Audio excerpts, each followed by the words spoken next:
During a winter storm that upended your vacation plans, you became embroiled in yet another exciting murder case with your detective mentor. As the mystery draws to a close, your mentor is closing in on a particular suspect. While everyone was distracted, you raced to that suspect's personal chambers, hopeful to find the decisive evidence and personally bring the killer to justice. Unfortunately, not only did you find it, but the suspect found you.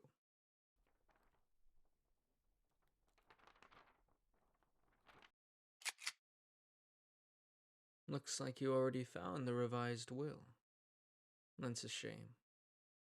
I was actually coming up here to hide it. Too bad for you that we had such close timing, eh? Now, how about I just hold on to that one for a moment? Put your hands where I can see them.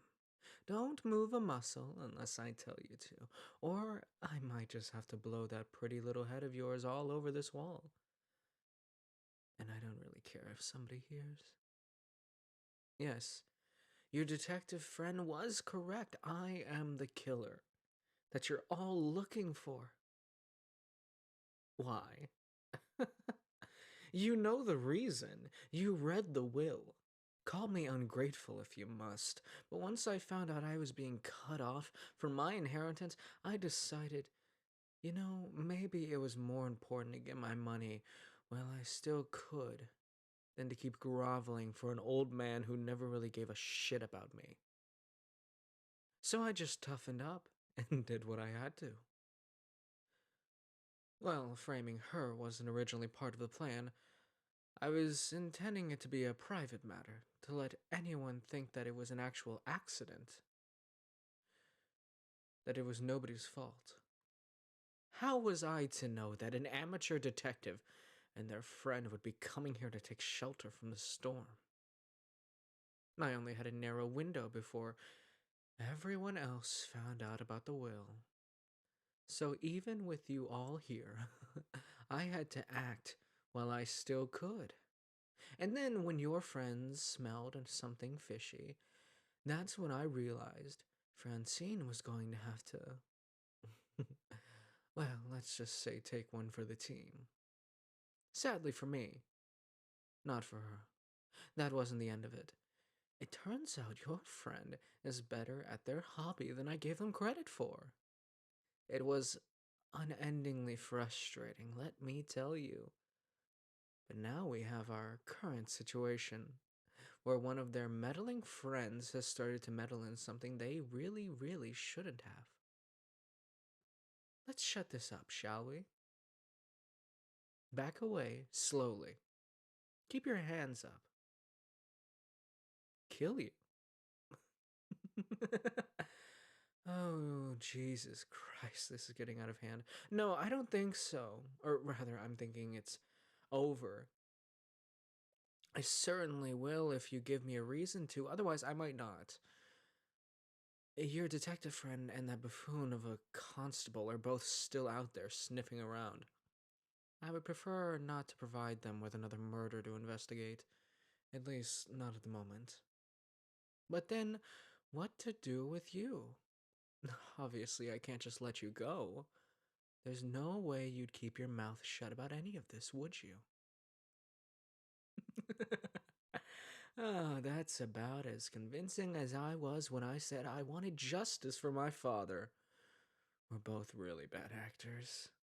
I wouldn't give you an Oscar for that performance, though. I think what I would like to do is take advantage of this lovely opportunity that we've both been given. You see, I've been watching you, and you and your detective friend, well, you follow them around like a pretty little lapdog, eager to obey every instruction they give you. Interview whoever they want you to. Personally, I think you should show yourself a little bit more respect. You can do better than being someone else's lackey, after all. But then, I've seen the effect that you have on them. As much as they try to hide it, you're always there, always dependable, and so they depend on you. They wouldn't know what to do without you. You're the Watson to their Sherlock Holmes. And if it came down to it, I think they'd want to avoid you coming to harm at any cost. You're both very loyal to each other, the two of you. Well then, I'd say you should come to the door. Take your hands down. I'll stay just beside you like this.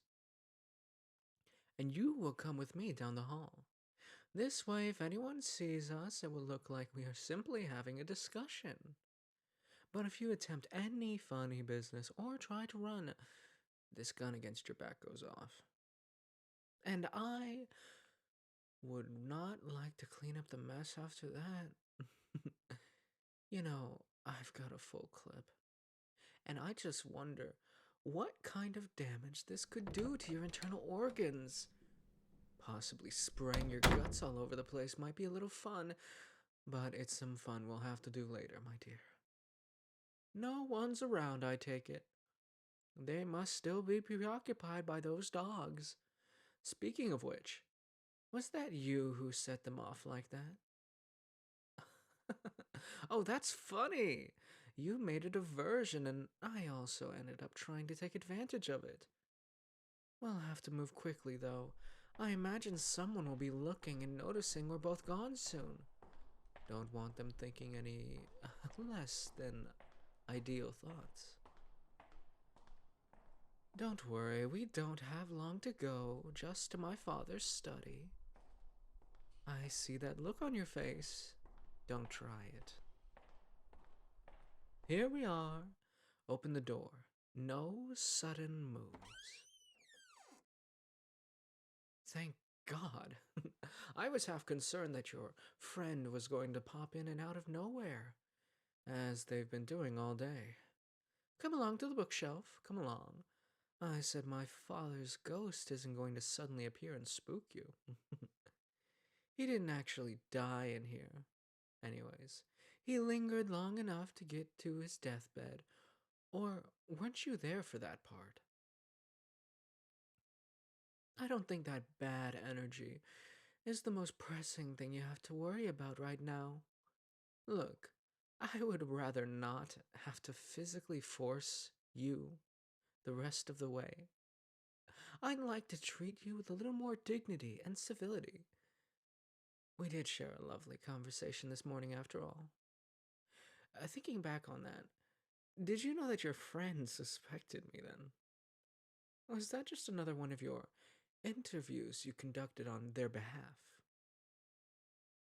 No. Oh, so you were being genuine. Oh dear.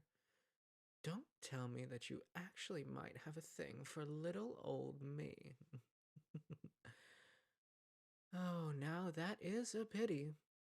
It probably doesn't provide much comfort, but I will miss your company as well. You are a good sort. Under other circumstances, maybe something could have happened. Unfortunately, well, I'm a killer, and you're a good person. And now I'm telling you one more time to follow me inside. Eh? Curious about that, are you? Well, you already know I did it, so I suppose there's no harm in telling you how. My father got sick whenever he had peanuts. Terrible sickness, you see. That made it very easy. I waited until he fell asleep in his study like usual.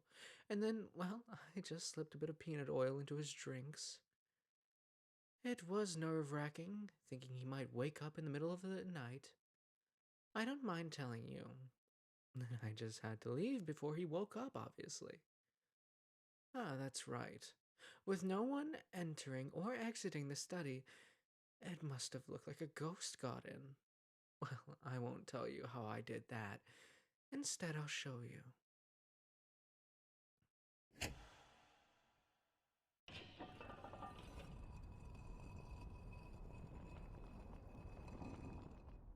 Impressive. My grandfather had this secret hideaway installed. Only my father and I know about it nowadays. Well, I guess only I do now. But that serves my purpose just fine. Now get in. I'll be right behind you. No, I told you. I'm not gonna kill you, not unless you do something rash. Here is how this is going to work. I'll put you here in this secret passage. I will depart from the mansion now, and the storm has let up. I will make for the bank, take the money that is owed to me, and never darken this doorstep again. If your friends try and stop me or alert the authorities, I can use you as leverage. You see, once I'm in a safe place, I will simply wire them your location and they can set you free. Until then, you'll have to sit tight and wait. That way, if I have to spend the rest of my short life in a prison, so do you. Sounds like a good plan, yes? Then lead the way. I'm not going to ask you again. Oh, it's not that bad. I made sure to clean it up. All the cobwebs are gone. When I was carrying out my plan, I didn't much like being in here, so I cleaned it up a lot.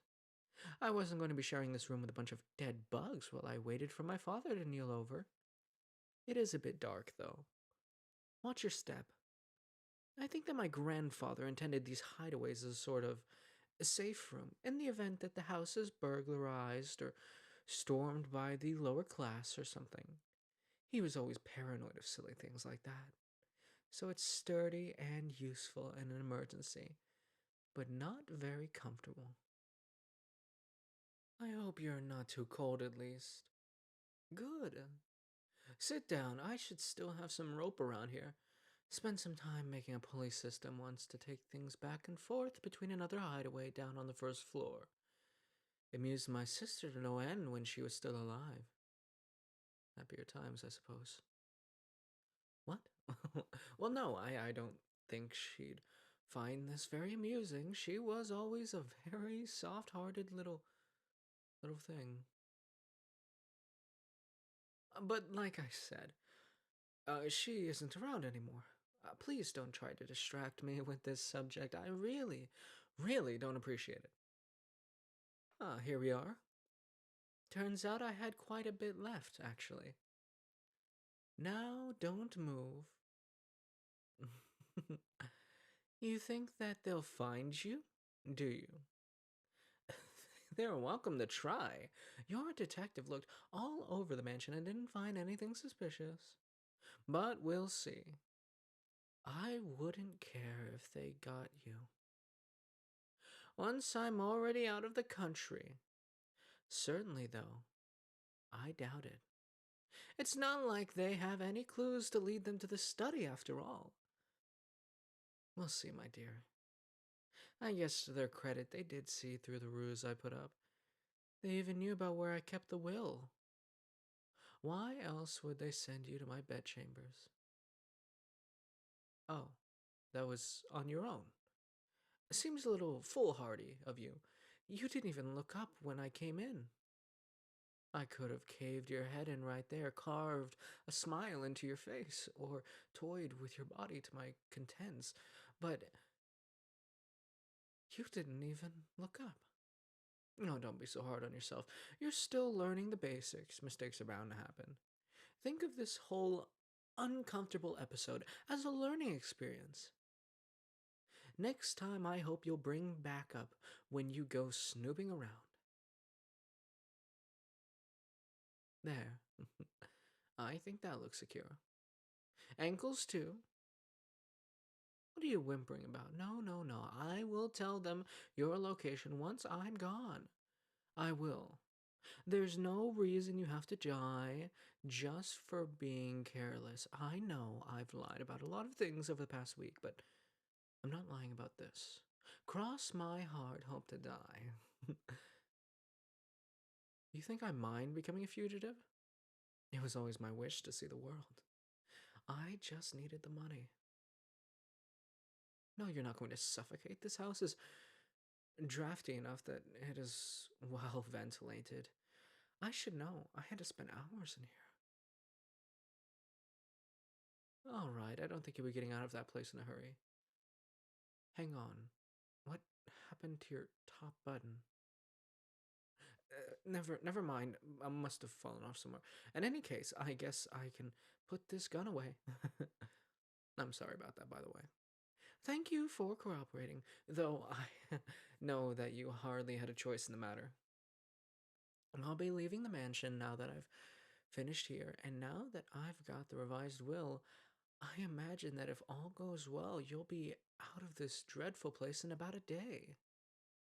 I'd find a lantern or something to leave you, but I'm worried that I've taken up too much time here as it is. I'd rather not run into anyone on the way out. Now, I'm very sorry to have to do this to you, and with old rags like these, but I can't have you calling for help. Not that I completely. Well, not that I'm completely sure that anyone will hear you. These walls aren't soundproof, no, but they're very thick. Before that, though, one more thing. It's hardly the right time or place, but I'm probably never going to see you again, and you did seem interested earlier, so mm, forgive me. You're right, I am a scoundrel. There we go. This wouldn't have happened if he just accepted me the way I was. That stupid old man. I'll take my leave for now. Goodbye, and give my regards to the detective when you see them next. Until we meet again, my friend.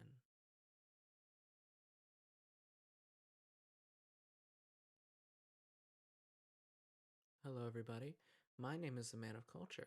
If you like this video, make sure to comment, like, subscribe, consider donating as it funds the channel and everything I do. And if you want to support the channel, donating, Patreon, buying merchandise, these are the amazing ways they can support the channel. We sell stickers, hats, hoodies, shirts, whatever you need, even posters.